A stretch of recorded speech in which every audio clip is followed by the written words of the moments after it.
The one thing that we wanted to do was all that bare land that was on this ranch, we wanted it to heal. It was a good ranch when we bought it, but it showed signs of a lot of wear and tear. It had been in a traditional cow-calf operation since the beginning of time, and there were large areas of bare ground, and the diversity of grasses and forbs was minimal. You know, when we first moved here, I didn't have a ranching background. I started going to every workshop I could, and most of them were on wildlife, and particularly on bobwhite quail, because we love bird dogs and we love quail. We love to hunt them. And it was through that portal of wildlife that I began to understand what we were doing in terms of rangeland management.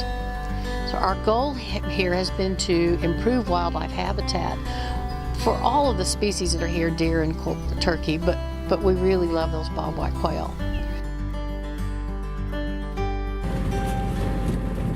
Benefits that we've seen from the type of planned grazing that we do are first and foremost in the diversity of the grasses and forbs, and the fact that we've covered up acres and acres of bare ground. The benefits that come out of that, or that are inherent in that, is that we know we're capturing water. As a result of being able to cover the land and stop that erosion and stop that and to increase infiltration, we've seen some of our red muddy water tanks or ponds turn into clear water tanks and ponds. And we know what we're doing in those riparian areas is now we have grasses that are growing all the way down to the water's edge, even if it's a seasonal draw.